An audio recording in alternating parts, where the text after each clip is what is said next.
Hello there, this is Alex from Who Target, and come in, enjoy, babies, and let's discuss Wish World, the newest episode of Doctor Who. A very interesting episode. We start with seeing the Rani finding a baby that's very important to her, which we'll find out later why it's important. We have these great bits in Austria, I think she's in, that bit of her riding a horse that's great on 4K, and really good music from Marie. I think the music is really spot on. I really can't wait to hear the Rami theme, what he's done for her on a good system. So we have that. We find out what she's after, the seventh son of this family, and when she gets there, there's some really good bits of CGI with the Rani where she turns the wife into flowers, and then she turns the children into ducks and the husband into an owl. I thought those were really quite creepy and very old school Rani, because she would have done that. I think she did that to Perry, didn't she, in Mark of the Rani? Then we move to this world where the Doctor is John Smith and Belinda are married and have a child called Poppy, and you think, what on earth on a first watch? It sort of gets more easy to understand on watch 3, because I have watched this episode 3 times now. So we get to this bit where they turn the TV on. I think that's an old school Sky Glass, because they had those in pink, and it was in pink, the TV. And Conrad is reading stories and saying about the news, and when you're thinking, what on earth? That's Conrad, the really nasty guy from Lucky Day, because we knew he'd be part of this new trianity of people that the Rani is putting together. And then we go from that to finding out that, John Smith has a job. He's working for the United, what we used to be Unit. It's all the people from Unit, but are now working as insurance brokers. And before this happens, before he gets to work, Ruby turns up on his doorstep and goes, "You must know me." And then Mel is also living next door. So it's like a Stepford Wives, the Truman Show outlook in this episode so far. We find out that Ruby is not affected. So I'm moving about, so if I move about, get more comfy. Ruby's not being affected by whatever's affected John Smith and Belinda to make them think that they're in this world. But the Doctor is sort of getting, you can understand, he knows who Ruby is, but can't think why he knows who Ruby is, basically. We then move to the whole getting to Unit. I think we also had these great bits with the Ranis, I like to call them, the young Rani and Mrs. Flood Rani, because of the bi-generation, they've split apart. And we have this bit where she's made to get Conrad a sandwich, and she really hates being an underling, basically. She's on about cutting all the other Rani's toes off, and Anita Dobson does that brilliantly, in my opinion. We find out that Conrad is working for the Rani. He's been involved, and he's meant to be a storyteller. And when we find out the baby, we don't know what the baby quite is, because when it giggled, I thought it was maybe a young version of the trickster, or of that part of the Pantheon, but we later find out that it's actually the god of wishing, and that's why this whole world exists. And doubt is the thing what's really important. It's not the wish, it's the doubt. The fact you doubt what's around you makes an impact, which we find out later. The Doctor is slowly being unpicked. People are trying to get through to this world of wishing, and then we get to this bit where whenever something sort of makes you doubt, a cup smashes, basically. And must have got through thousands of cups in those bits where they fall off tables, and heard they had a good deal of cheap crockery, basically, at Bad Wolf. And every time a cup falls, it sort of brings you back to reality, basically.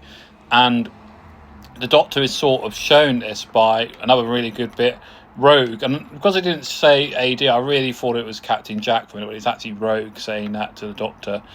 And why the Doctor is unpicking this all, Ruby's in the street and meets our great friends from Unit. She meets Shirley, the wheelchair using person from Unit team, who is now begging. And we find out, and I really think this is brilliantly done by Russell T Davies' writing, that all the disabled and people who they don't want in the world are now the homeless. They're the people who nobody wants, and that's how society is really going, unfortunately, in Great Britain. So we'll see. I think that was a very smart bit of writing from Russell T Davies. And Ruby hooks up with Shirley, and it's a really sort of nice bit, that whole bit. With some really good music again.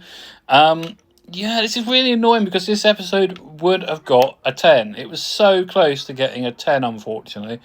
And it doesn't, because, and this is where there's a spoiler coming up, and before we know it, as I said, the Doctor is picked up for being a doubter, basically, and so is Ruby.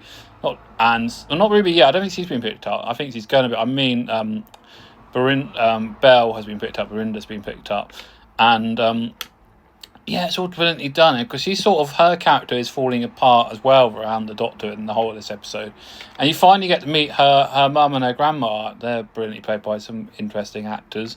Yeah, so you get to meet. They haven't met her dad yet, and I think that's an interesting fact. We haven't met Belinda's dad yet, but it's still again no scenes. I really want scenes between her and Ruby, and we still haven't had any scenes with her and Ruby yet. So hope we get some maybe in next week's episode, the final hour episode. If you're going to the cinema, let me know on the page. I'd love to go and see it in a cinema, but nothing down here.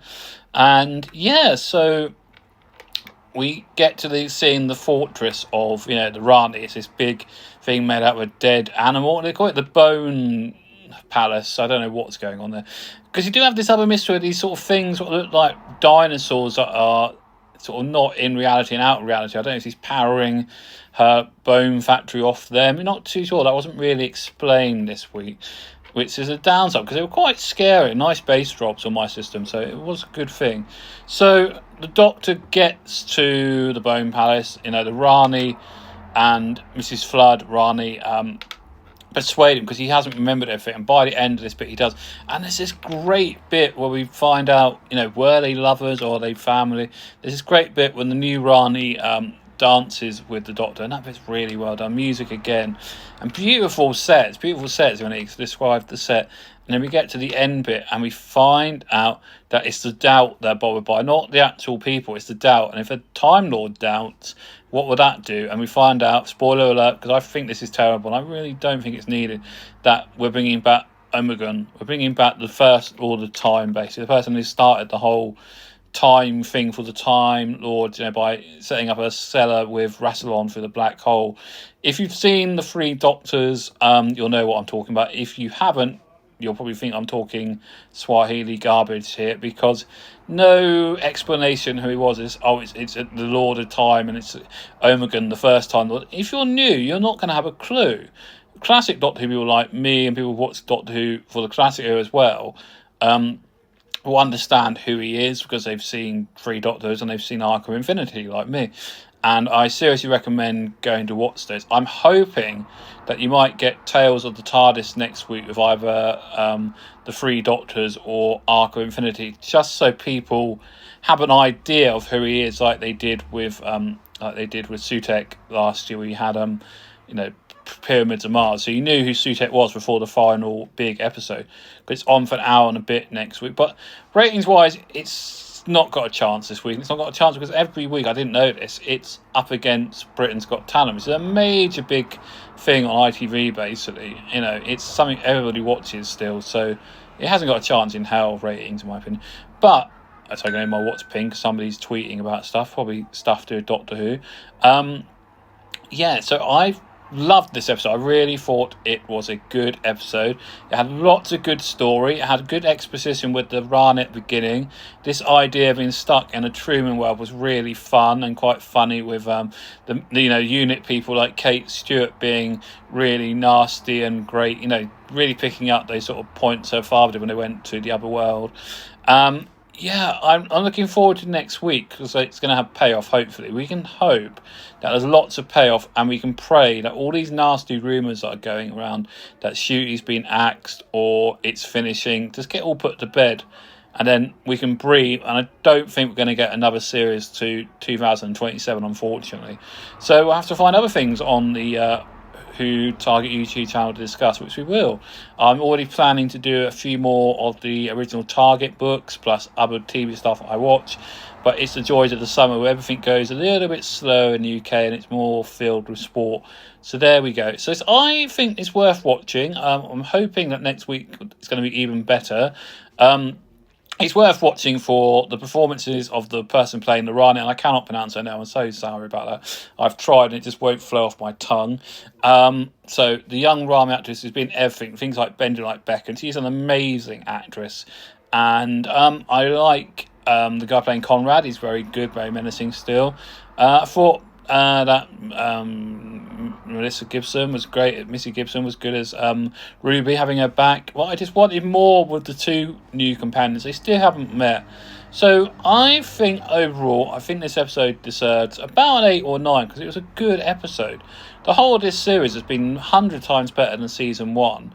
And I think we need to get to a season 3 just to show how good it can be.